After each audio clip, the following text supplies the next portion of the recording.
Hello everyone, welcome back to this channel. So इस ultimate revision of polity के एक और टॉपिक के साथ मैं हाजिर हूँ। बाकी के टॉपिक का लिंक आपको डिस्क्रिप्शन बॉक्स में मिल जाएगा। इस सीरीज का मेन एम, जैसा कि आप सभी जानते हैं, आप सभी के प्रिपरेशन को आसान बनाना है। So let's start. सो आज इस वीडियो में हम national human rights commission and state human rights commission के बारे में पढ़ेंगे। तो चलिए स्टार्ट करते हैं।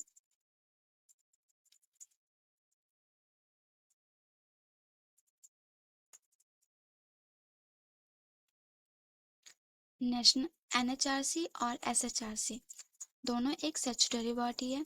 स्टैट्यूटरी बॉडी उसको कहते हैं, जैसा कि आप सभी जानते हैं, जिसको किसी एक्ट के थ्रू बनाया जाता है। तो एनएचआरसी और एसएचआरसी को protection of human right act 1993 के थ्रू बनाया गया है। एनएचआरसी नेशनल लेवल पे और एसएचआरसी स्टेट लेवल पे ह्यूमन राइट से रिलेटेड जितने भी वर्क होते हैं उसमें वॉचडॉग का काम करते हैं, मेनली निगरानी का काम करते हैं।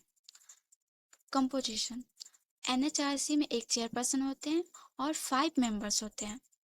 एसएचआरसी में एक चेयरपर्सन होते हैं और 2 मेंबर होते हैं।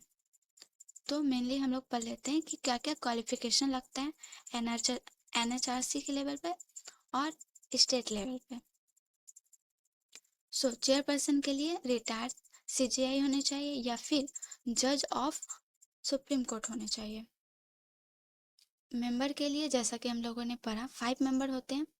तो 5 मेंबर में से कोई एक सर्विंग या फिर रिटायर्ड जज होने चाहिए सुप्रीम कोर्ट के। दूसरे सर्विंग या रिटायर्ड जज चीफ जज होने चाहिए हाई कोर्ट के। और 3 अदर मेंबर में से एक वुमेन होनी चाहिए और बाकी तीनों को प्रैक्टिकल नॉलेज होना चाहिए, एक्सपीरियंस होना चाहिए ह्यूमन राइट्स से related. Same goes to state level. State level में चेयरपर्सन रिटायर्ड चीफ जज होने चाहिए या फिर जज ऑफ हाई कोर्ट होने चाहिए। और मेंबर, जैसा कि हम लोगों ने पढ़ा, 2 मेंबर होते हैं। तो एक मेंबर को सर्विंग या रिटायर्ड जज होने चाहिए हाई कोर्ट के या फिर डिस्ट्रिक्ट जज होने चाहिए, लेकिन उनके पास मिनिमम 7 इयर्स का एक्सपीरियंस होना चाहिए।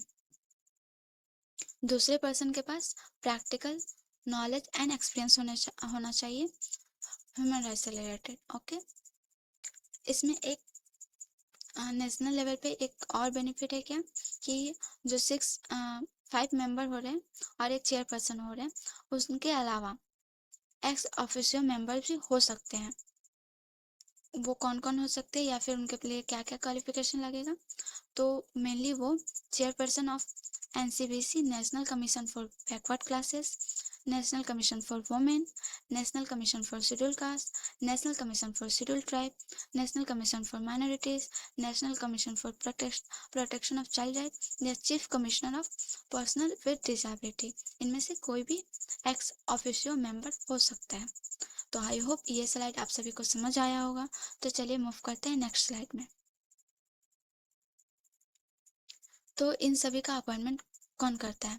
चेयरपर्सन और मेंबर का अपॉइंटमेंट प्रेसिडेंट करते हैं एक 6 मेंबर के सिलेक्शन कमेटी के थ्रू, जिसमें पीएम में प्राइम मिनिस्टर होते हैं चेयरपर्सन। ये 6 सिलेक्शन कमेटी में स्पीकर होते हैं लोकसभा के, डिप्टी चेयरमैन होते हैं या फिर चेयरपर्सन होते हैं राज्यसभा के, leader of opposition of both Rajya Sabha and Lok Sabha के होते हैं और यूनियन होम मिनिस्टर होते हैं। इस सिलेक्शन कमेटी के अलावा भी एक सिटिंग जज ऑफ सुप्रीम कोर्ट या फिर एक sitting chief justice of high court को अपॉइंट किया जा सकता है, लेकिन तभी जब चीफ जस्टिस ऑफ इंडिया उसके लिए रिकमेंड करे। ये जो हम लोगों ने नेशनल लेवल पर पढ़ा, सेम चीज स्टेट लेवल पे भी होता है, लेकिन वो काम कौन करते हैं? गवर्नर करते हैं। और उनके लिए भी 6 मेंबर वाला एक सिलेक्शन कमेटी होता है जो रिकमेंड करता है कि किस मेंबर को और किस चेयरपर्सन को अपॉइंट करना है।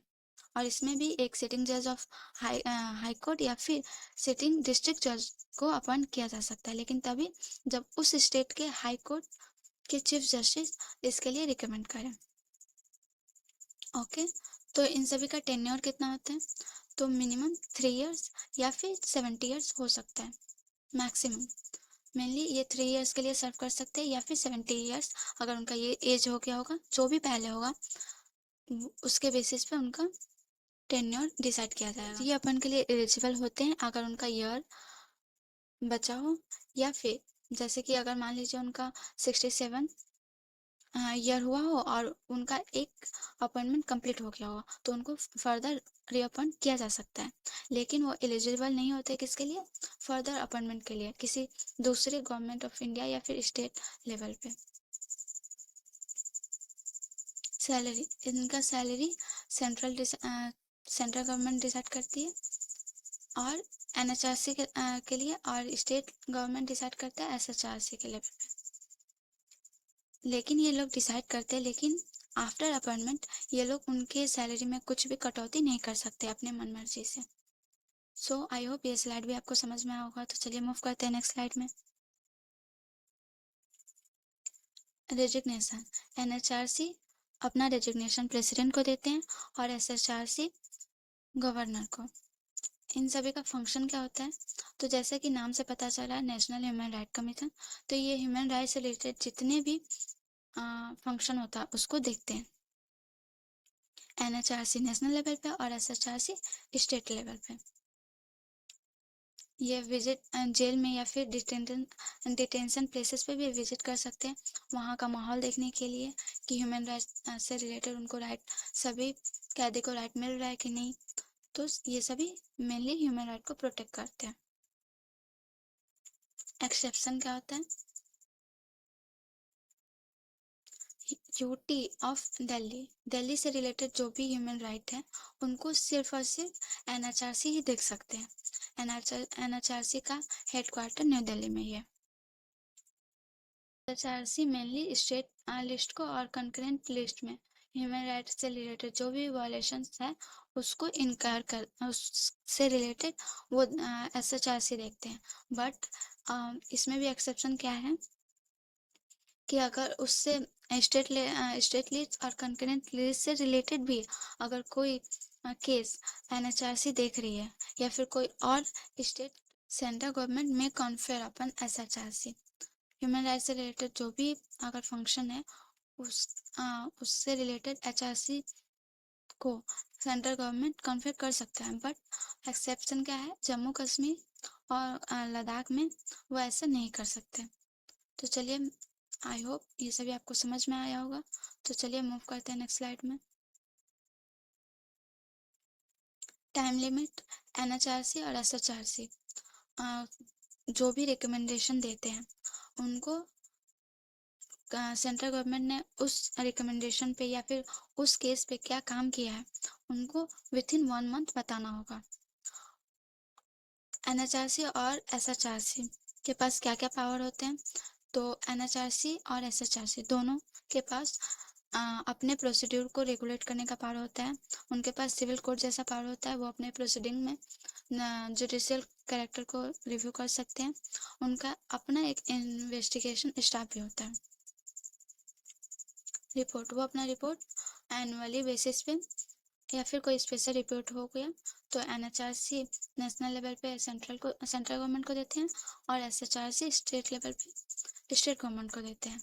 और ये रिपोर्ट अब प्रेसिडेंट और गवर्नर, और इस रिपोर्ट को उनके रेस्पेक्टिव लेजिस्लेचर के सामने रखा जाता है अलॉन्ग विथ मेमोरेंडम, मतलब उसमें क्या क्या एक्शन लिया गया है और क्यों, अगर किसी रिपोर्ट और किसी रिकमेंडेशन में कोई एक्शन नहीं लिया गया है तो वो क्यों नहीं लिया गया, उसका रीजन भी साथ में उस मेमोरेंडम में लिखा जाता है। तो ये सभी इनके रिपोर्ट से रिलेटेड काम हो गए। तो चलिए मूव करते हैं नेक्स्ट स्लाइड में। तो आज के लिए इतना ही। आई होप आप सभी को ये वीडियो कुछ हेल्प किया होगा, और आप सभी को वीडियो, आप इस वीडियो में अभी तक बने रहे उसके लिए थैंक यू। और आप सभी को वीडियो पसंद आया होगा तो चैनल को और इस वीडियो को लाइक, शेयर एंड चैनल को सब्सक्राइब जरूर करें।